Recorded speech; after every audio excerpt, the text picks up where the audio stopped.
My name is Tony, and today I would like to make a YouTube video. I've always wanted to make a YouTube video, and I thought, I don't know what I can make it on, but one thing I'm really interested in is reading. I like to read all sorts of weird things, though. I don't read, like, Burning Games or Hunger Games.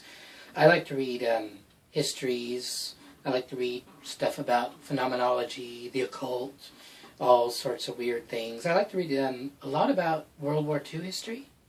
And I also like to read Japanese anime. It's a weakness. But today I want to review a book that I've read recently. It's a book about World War II. It's called Black May by Michael Gannon. It's about the turning point in the Battle of the Atlantic in World War II. The U-boats, you might have heard of them, were out there wrecking havoc, and they were pretty much winning. They were kicking butt. And round about the latter half of 1942, 1943, there was what we would now call a tipping point. A point where the countermeasures put in place by the British and the Americans and the other Western Allies tipped the balance, and suddenly everything switched. When 1940 and 41, U-boats were basically slaughtering at will, sinking thousands of tonnages of ships and hundreds of ships. All of a sudden, it was the other way around. U-boats were being lost by the dozen. There was 1 month, I believe, soon after this, where 50 U-boats were lost in 1 month. And it was down to the countermeasures that the Allies employed. But that's what this book is about, and that's why I wanted to talk about it. Because it's a really good book. That's why I want to talk about it. I really enjoyed it. Actually, I have to confess, I actually read it as a Kindle, but I enjoyed it so much, I bought the book. So the particular subject of this book is, of course, the Battle of the Atlantic between the German Kriegsmarine and their U-boats and the Western Allies, in particular the British and the American anti-submarine warfare forces. The time period is pretty tight. It's 1942. It's from the beginning of 42, when the U-boats were still winning, up to the point May 1942, when something clicked, and all the countermeasures by the Allies, the radar, the sonar, the new tactics, the research, they had think tanks of people sitting down looking at the data that they had and thinking, how can we do better? All of these things came together and clicked. And that's what happened here. It's a very thorough book. The treatment is very thorough. It's almost too detailed.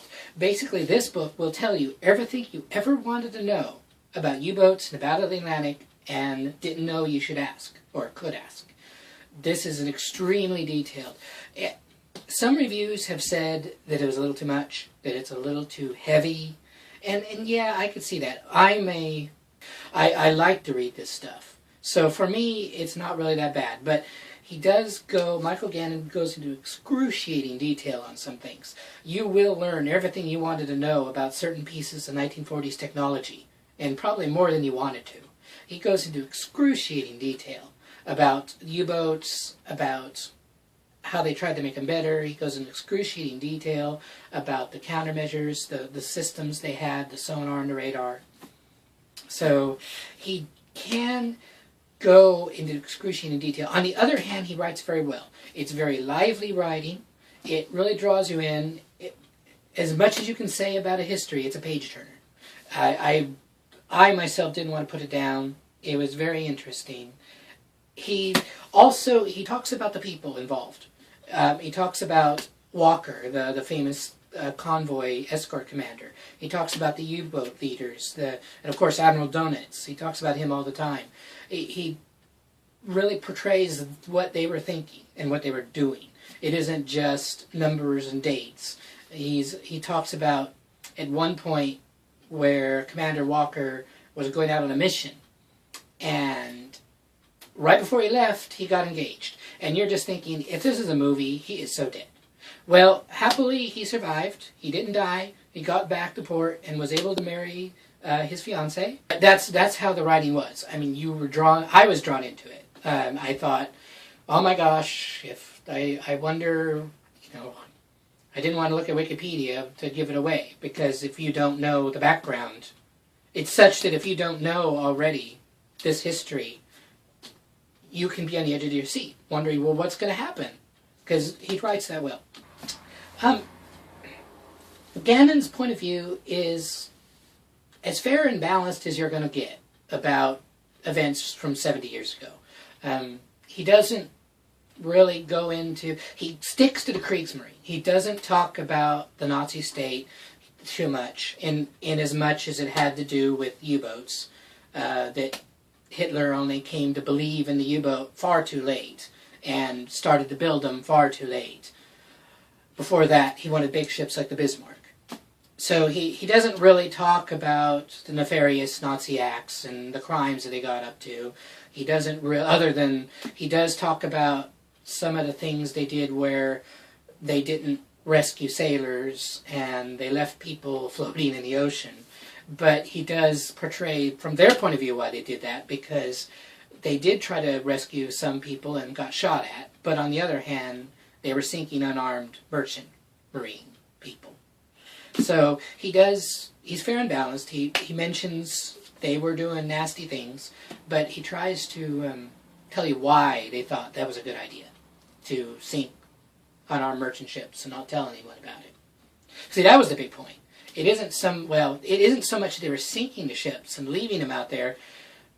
They were supposed to tell somebody. You know, when you see a ship sunk at sea, you're supposed to, like, call in a distress call for them, and they wouldn't do that. I'd say that the audience is probably the general public. He's very detailed. It's a very detailed work, a lot of bibliography, a lot of sources, but the writing is very approachable. It's not dry. I mean, a lot of these histories can be dry as dust. This one is not. It's a very good read. And as I was saying, he does emphasize the technology, the strategy. He does emphasize what was going on. However, he does mention people. You get some of the people story behind it. It's not as much of a people-driven... I've read other accounts of battles and things where they pretty much focus on certain people that were there, telling it from their point of view. This is pretty much an overview. He's talking about the whole thing. There are some pictures in the hardcover version. There were also pictures in the Kindle version. There's pictures of the aircraft used, pictures of people. So there are photographs in it. There's not too many charts. There's not too many tables. He doesn't really... You won't get a list of every U-boat involved and what happened to it, and every destroyer involved and what happened to it. But it is 380-ish pages long with a lot of notes and bibliography.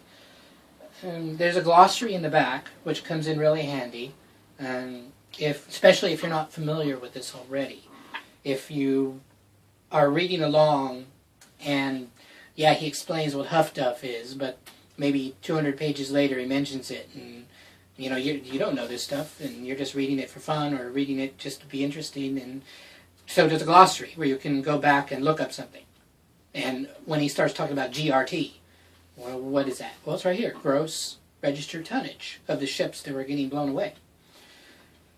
So I really enjoyed reading this. I know it's kind of weird. It's a documentary. It's fiction about events that happened 70 years ago at the Battle of the Atlantic. It's long dead history, but it's a good book. It's a good read. So I recommend it if you're thinking of, if you're also a history buff, if you're thinking of reading something about World War II and the U-boats. Say you heard about the U-boats in a movie, that movie about capturing that U-boat, this might be something good to read. It's mentioned in here, by the way, that incident. There was actually several incidents where U-boats were captured, but there was that big one where they actually boarded it and drove it away. They didn't just tow it away, they drove it away. Well, sailed it away. So that's mentioned in here too. So if this is an area where you were thinking you might want to read more about it, this is a good place to start. Well, thank you very much for listening to my babbling, and maybe I'll see you again someday. Thanks.